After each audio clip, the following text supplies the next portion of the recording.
Hello guys, welcome to പുതിയൊരു video. അപ്പോൾ എല്ലാവരും സുഖമായിട്ടിരിക്കുന്നു ഞാൻ വിശ്വസിക്കുന്നു. ഞാനിങ്ങനെ ചുമ്മാ ഇരിക്കുകയായിരുന്നു. ഇവിടെ നല്ല മഴയൊക്കെ കൊണ്ട് ചുമ്മാ ഇങ്ങനെ ഇരുന്നപ്പോൾ ഞാനിങ്ങനെ വെറുതെ ഓരോ കാര്യങ്ങളിങ്ങനെ ചിന്തിച്ചിങ്ങനെ ഇരുന്നു. ആ ചിന്തിച്ചിരുന്ന കൂട്ടത്തിൽ ഞാൻ എൻ്റെ ഒരു 11 months ഓഫ് പോസ്റ്റ്പാർട്ടം ജേണി ഞാനിങ്ങനെ ആലോചിക്കുകയായിരുന്നു. അപ്പോൾ ആ ജേണി ഇങ്ങനെ ആലോചിച്ചപ്പോൾ അതിൽ കുറേ കാര്യങ്ങൾ എനിക്ക് നേടിയെടുക്കാൻ പറ്റിയിട്ടുള്ള കുറേ കാര്യങ്ങളുണ്ട്. അതുപോലെ തന്നെ എനിക്ക് നഷ്ടപ്പെട്ടു പോയ കുറേ കാര്യങ്ങളുണ്ട്. അപ്പോൾ ഇപ്പോൾ സെപ്റ്റംബർ 2 ആണ് താരുവിൻ്റെ ബർത്ത്ഡേ. അപ്പോൾ അവനിപ്പോൾ 1 വയസ്സാവാൻ പോവുകയാണ്. അപ്പോൾ ഈ ഓൾമോസ്റ്റ് ഈ ഒരു കൊല്ലം എനിക്ക് വന്നൊരുപാട് മാറ്റങ്ങൾ ഞാനിങ്ങനെ ഇതൊക്കെ ഇങ്ങനെ ചിന്തിക്കുകയാണ്. അപ്പം ഞാൻ ഈ വീഡിയോ എന്ന് പറയുന്നത് എക്സ്ക്ലൂസീവ്ലി ഞാൻ അമ്മമാർക്ക് വേണ്ടി ചെയ്യുന്ന, പ്രത്യേകിച്ച് ന്യൂ മോംസിന് വേണ്ടി ചെയ്യുന്ന ഒരു വീഡിയോ ആണ്. ലൈക്ക് എനിക്ക് കുറച്ച് കാര്യങ്ങൾ നിങ്ങളുടെ അടുത്ത് നിന്ന് അറിയാനുണ്ടല്ലേ, ഒരു ചില കാര്യങ്ങളെ just want to ask you something. അതുപോലെ തന്നെ കുറച്ച് ക്ലാരിഫിക്കേഷൻസ്, ഞാനിപ്പോൾ അനുഭവിച്ചുകൊണ്ടിരിക്കുന്ന ചില കാര്യങ്ങൾ എനിക്ക് കുറച്ച് ക്ലാരിഫിക്കേഷൻസ് വേണം. നിങ്ങൾക്കും അങ്ങനെ തന്നെയാണോ എന്നുള്ളതൊക്കെ ഒന്ന് അറിയാൻ വേണ്ടിയിട്ട് ഞാൻ ചെയ്യുന്നൊരു വീഡിയോ ആണിത്. അപ്പോൾ നമുക്ക് ഞാൻ നേടിയെടുത്തു എന്ന് ഞാൻ പറഞ്ഞ കാര്യങ്ങളോട്ട് കിടക്കാം.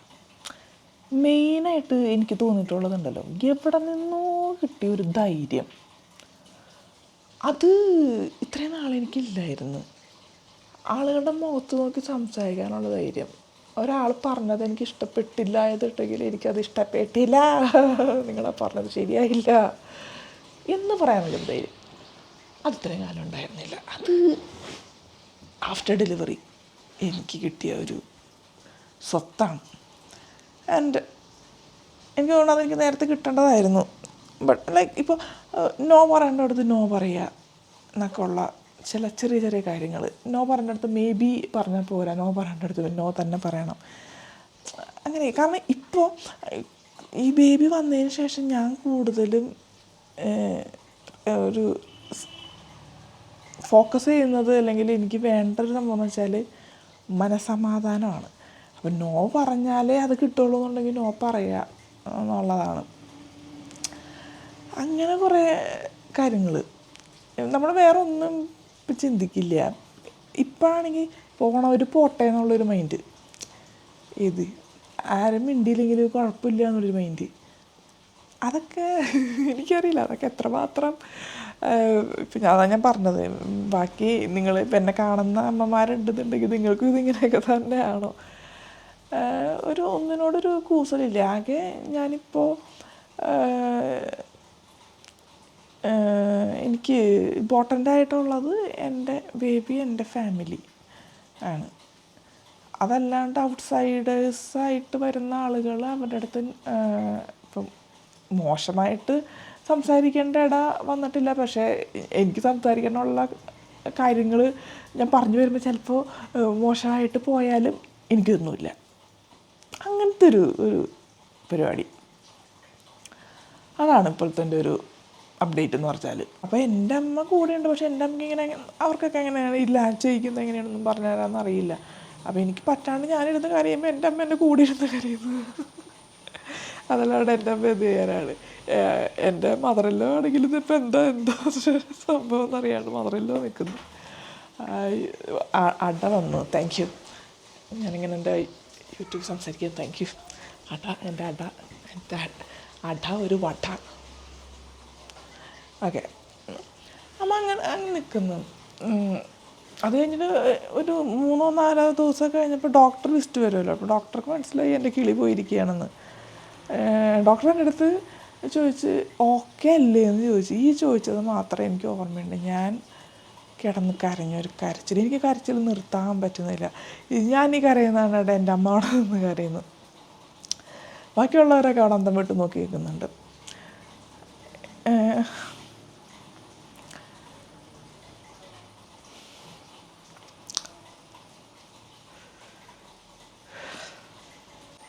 സത്യം പറഞ്ഞാൽ എൻ്റെ അടുത്ത് അങ്ങനെ ഒരാൾ ചോദിച്ചിരുന്നെങ്കിൽ ഞാൻ ആഗ്രഹിച്ചിരുന്നു. ഓക്കെ അല്ലേന്ന്.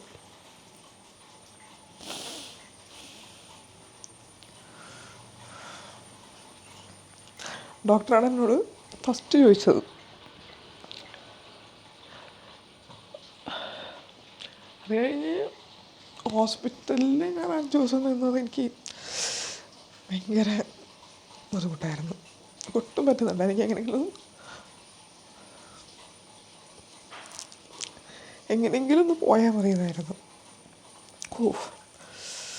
അമ്മയും അക്കിയും അച്ഛനൊക്കെ ആയിരുന്നു ആ സമയത്ത് കൂടെ ഉണ്ടായിരുന്നത്. അതുകൊണ്ടത് സർവൈവ് ചെയ്ത് എങ്ങനെയാണ്. സോറി.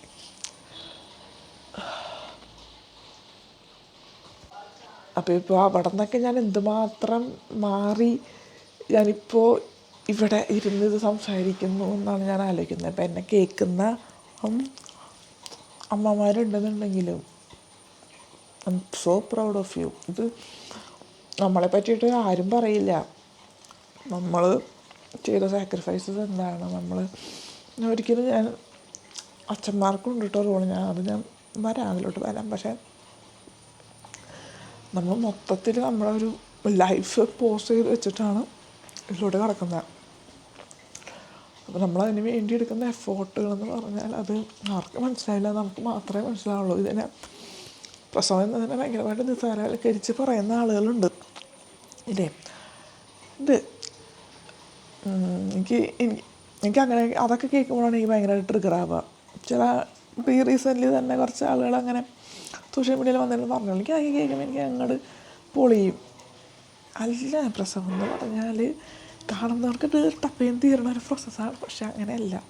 9 മാസത്തോളം ഇത് കൊണ്ട് കിടക്കുമ്പോൾ വരുന്ന കുറേ പെയിനുള്ളൊരു സൈഡ്, അത് കഴിഞ്ഞിട്ട് ആഫ്റ്റർ ഡെലിവറി, ഇതൊക്കെ വേറെ നമ്മളിത് സോഷ്യൽ മീഡിയയിൽ വന്ന് പറയുമ്പോൾ ചില ആളുകൾ പറയുന്നത് ഞങ്ങളുടെയൊക്കെ അമ്മമാർ പ്രസവിച്ചിരുന്നല്ലോ, അവരൊന്നും ഈ കണക്കൊന്നും പറഞ്ഞിട്ടില്ലല്ലോ, നിങ്ങൾ ചോദിച്ചിട്ടുണ്ടോ നിങ്ങളുടെ അമ്മമാരോട് നിങ്ങളുടെ അമ്മമാർ എന്തിലൂടെയൊക്കെ കടന്നു പോയിട്ടുള്ളതെന്ന്? നിങ്ങളുടെ അമ്മമാരുടെ ഇഷ്ടത്തിനാണോ അവർ? ഇപ്പോൾ 5, 6 പ്രസവിച്ചിരുന്ന അമ്മമാരുണ്ട് പണ്ട്. അതൊക്കെ അവരുടെ ഇഷ്ടത്തിനാണോ? അല്ല, അവർക്ക് വേറെ നിവർത്തിയില്ലായിരുന്നു. അന്ന് ഈ മറ്റേ കോൺട്രസെപ്റ്റീവ് മെത്തേഡ്സ് ഇല്ലായിരുന്നു. അവർക്ക് വേറെ ചോയ്സ് ഇല്ല. അവരുടെ അവസ്ഥ കൊണ്ടായിരിക്കും അവർ പ്രസവിച്ചത്. പിന്നെ അവർ ജീവിച്ച പോലത്തെ ഒരു ജീവിതമല്ല ഇപ്പം നമ്മുടെ കാലഘട്ടത്തിൽ നമ്മളെപ്പോലുള്ള സ്ത്രീകൾ ജീവിക്കുന്നത്. ഒരു പുരുഷന് ഉള്ള അതേ ഡ്രീംസും പാഷനും എല്ലാം വെച്ചിട്ടാണ് നമ്മൾ ജീവിക്കുന്നത്. നമ്മുടെ അതെല്ലാം ഒരു മൊമെൻറ്റിലോട്ടല്ല, ഫോർ എ വെരി ലോങ് ടൈമിലോട്ട് നമ്മൾ പോസ് ചെയ്ത് വെച്ചിട്ടാണ് നമ്മൾ ഇതിലോട്ടൊക്കെ കിടക്കുന്നത്. നമ്മുടെ ഒരു കുഞ്ഞെന്ന് പറയുന്ന ഒരു ഇതിലോട്ട് നമ്മൾ കിടക്കുന്നത്. എന്നിട്ടും കുറ്റപ്പെടുത്തലുകളാണ് കേൾക്കേണ്ടി വരുന്നത്. ഞാൻ പറഞ്ഞില്ല നേരത്തെ, എനിക്ക് കുഞ്ഞോ പറയേണ്ടടുത്തോ കുറച്ച് പേരോടൊക്കെ എനിക്ക് സംസാരിക്കേണ്ടി വന്നു. അതിലിങ്ങനെ എനിക്കുണ്ട്.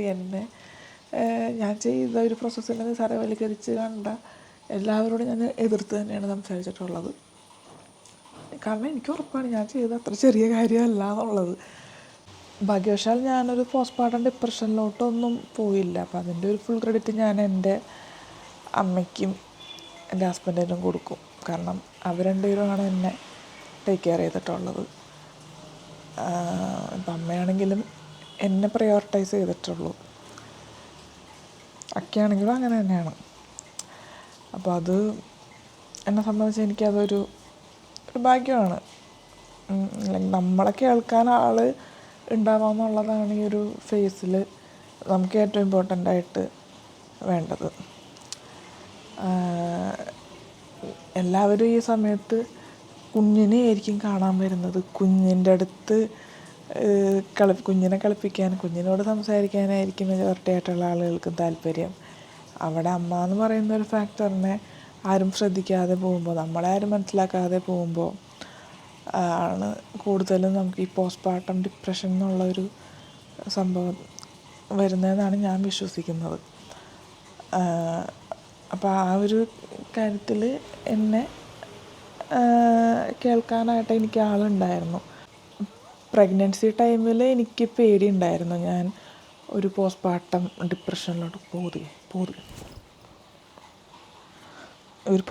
ഡിപ്രഷനിലോട്ട് ഞാൻ പോകുമെന്നുള്ളത്. കാരണം നിങ്ങൾക്കറിയാമല്ലോ, ഞാൻ കണ്ടിന്യൂസ് ആയിട്ട് വീഡിയോസൊക്കെ ചെയ്ത് ആ ഒരു വൈബിൽ ജീവിക്കുന്ന ഒരാളായിരുന്നു.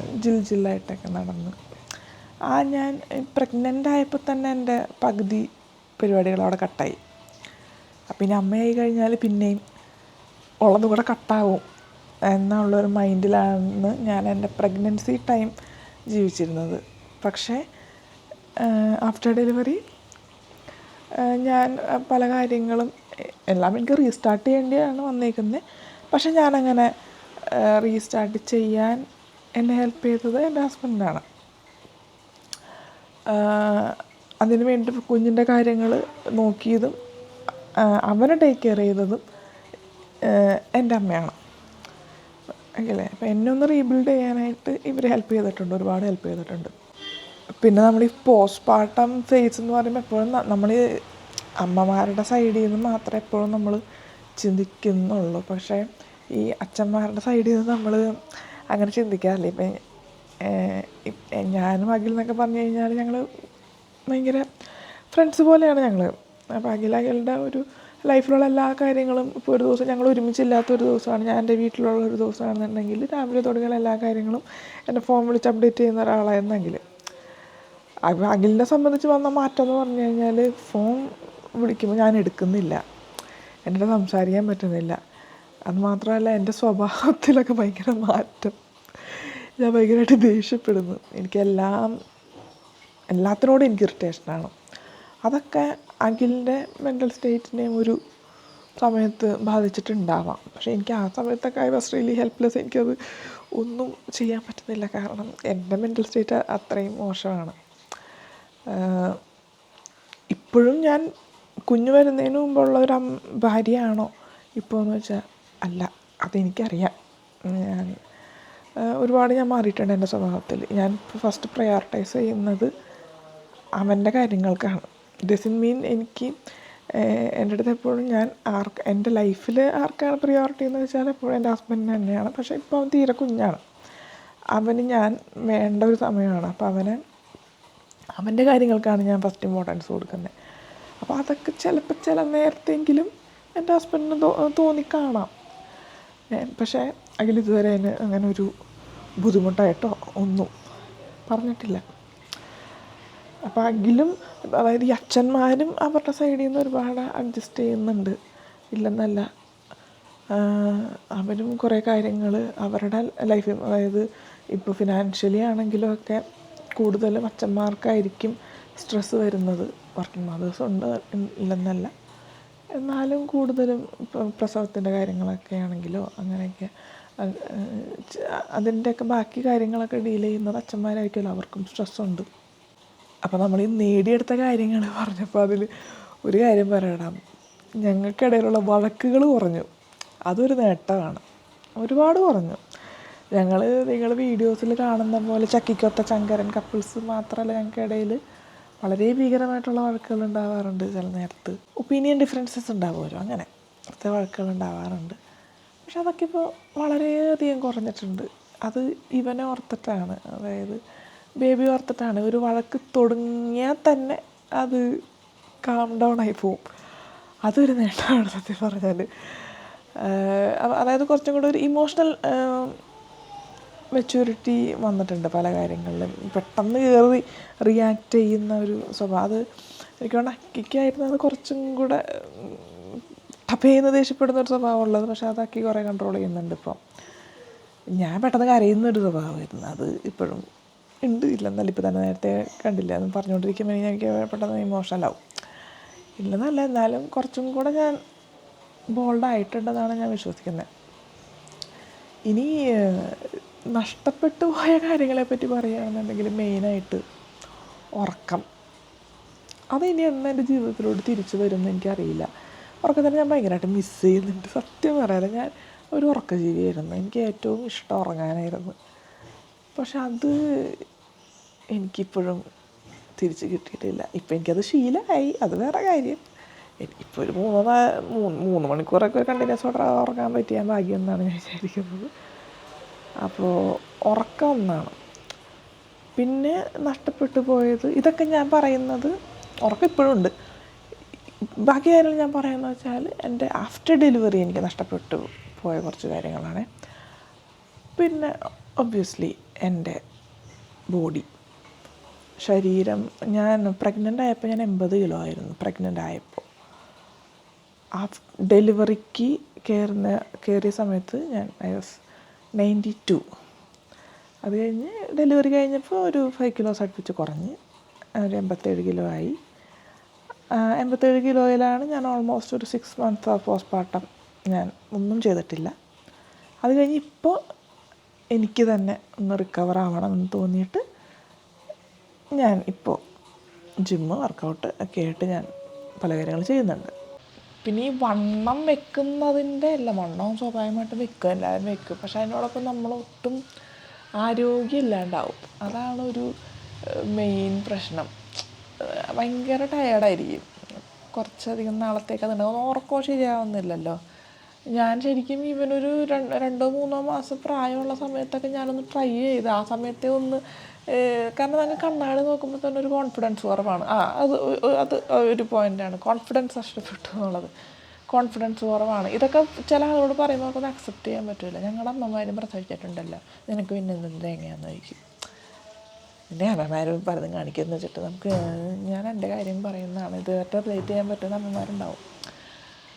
അപ്പോൾ നമുക്ക് എങ്ങനെയെങ്കിലും ഒന്ന് തിരിച്ച് വരണം എന്നുള്ള തോട്ടുണ്ടാവും. പക്ഷെ എനിക്ക് ആ സമയത്ത് പറ്റിയില്ല. ഞാൻ ശ്രമിച്ചിരുന്നു, പക്ഷേ ഉറക്കം പ്രോപ്പറായാലല്ലേ ഇതൊക്കെ പറ്റുള്ളൂ. എന്നിട്ട് ഇപ്പോൾ ഞാൻ ചെയ്യുന്നത്, എനിക്ക് ഉറക്കം ഭയങ്കര പ്രോപ്പറാണെന്ന് വെച്ചാൽ ആയിട്ടൊന്നുമല്ല, പക്ഷെ ഇപ്പോൾ എനിക്ക് സ്വയം വേണം എന്നുള്ളതുകൊണ്ടാണ് ഞാൻ ചെയ്യുന്നത്. പിന്നെ കമ്പാരിറ്റീവ്ലി ആ ഒരു സമയത്തിനേക്കാൾ ഇപ്പോൾ കുറച്ച് റിലീഫുണ്ട്. ഒരു 6 മാസം വരെയുള്ള സമയത്തിനേക്കാളും ഇപ്പോൾ ഇച്ചിരി സമാധാനം ഉണ്ട്. അപ്പോൾ അതുകൊണ്ടും കൂടിയാണ്. പിന്നെ എനിക്കിപ്പോൾ റീസെൻ്റ്ലി വന്നേക്കുന്നൊരു പ്രശ്നം, ഇത് കാണുന്ന നിങ്ങൾക്ക് ഇതുണ്ടോ, ഉണ്ടെങ്കിലും ഒന്ന് കമൻറ്റ് ചെയ്യട്ടോ. എനിക്കറിയില്ല ഞാൻ ഇതിന് എന്താണ് ട്രീറ്റ്മെൻറ്റ് ചെയ്യേണ്ടതെന്നുള്ളത്. എൻ്റെ ഈ വിരൽ മരവിച്ച് പോയി.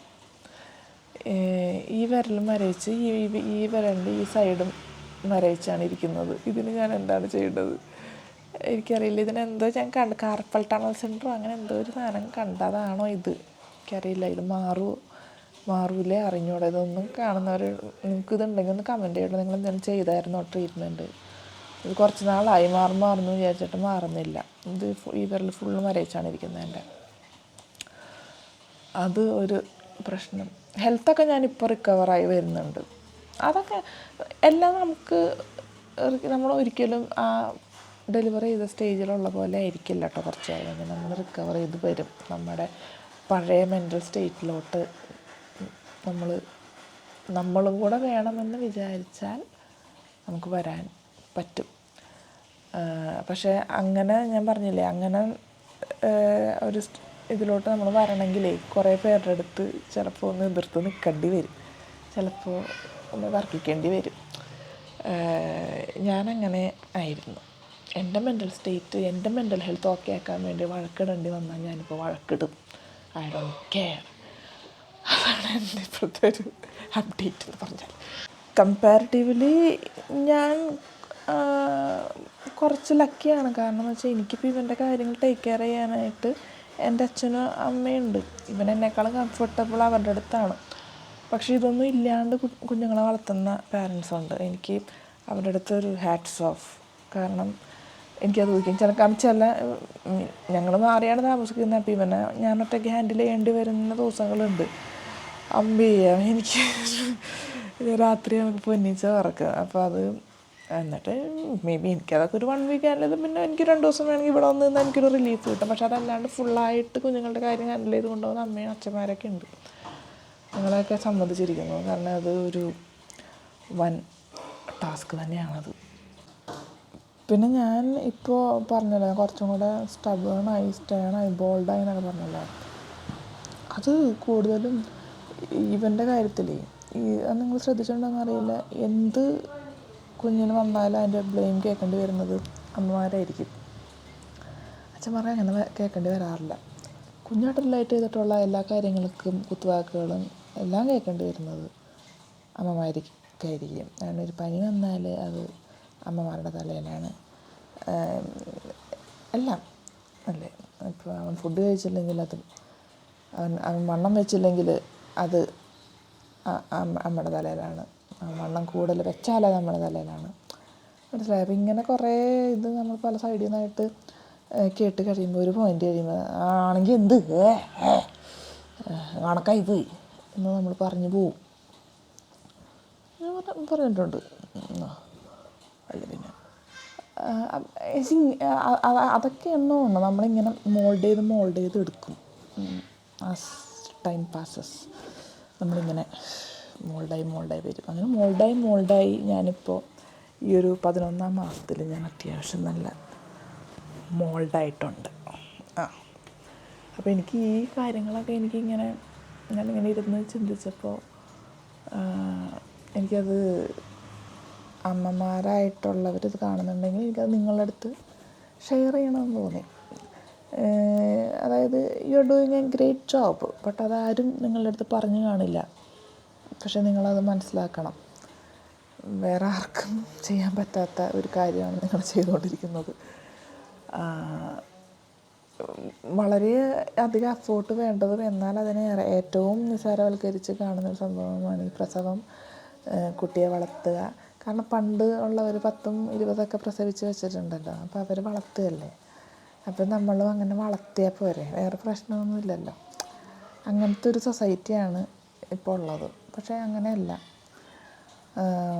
പണ്ടുള്ളവർ ജീവിച്ചിരുന്ന പോലെയല്ല നമ്മളും ഇപ്പോൾ ഉള്ള പെൺകുട്ടികൾ ജീവിക്കുന്നത്. പണ്ടുള്ള ആളുകളുടെ കാഴ്ചപ്പാടല്ല ഇപ്പോൾ ഉള്ള പെൺകുട്ടികൾക്ക്. നമ്മുടെ ഡ്രീംസ് എല്ലാം ഒരു സ്ഥലത്ത് നിർത്തിവെച്ച്, ഒരു പോയിന്റിൽ നിർത്തിവെച്ച് നമ്മൾ ഒരു കുഞ്ഞിന് വേണ്ടി കുറച്ച് കാലം മാറ്റി വയ്ക്കുകയാണ്. നമ്മുടെ ലൈഫിൽ നിന്ന് കുറച്ച് കാലം, അതായത് അവിടെ പോസാണ് നമ്മുടെ ലൈഫ് അല്ലേ. നമ്മൾ അപ്രിഷ്യേറ്റ് ചെയ്യാൻ വേറെ ആരും വരില്ല. അതുകൊണ്ട് നമ്മൾ തന്നെ നമ്മളങ്ങ് അപ്രിഷ്യേറ്റ് ചെയ്യാം. എനിക്കതൊക്കെ പറയണമെന്ന് തോന്നി. ചുമ്മാ നിന്നപ്പോൾ നിങ്ങളുടെ അടുത്തൊന്ന് ഷെയർ ചെയ്യണമെന്ന് തോന്നി. വേറെ ഉണ്ട് ഒരുപാട് കാര്യങ്ങൾ. അതൊക്കെ വേറെ ഏതെങ്കിലും വീഡിയോയിൽ എപ്പോഴെങ്കിലും പറയാം. ഇപ്പോൾ എന്തായാലും ഇത് കുറച്ച് സമയമായി. അപ്പോൾ പുതിയൊരു വീഡിയോ ആയിട്ട് വരാം.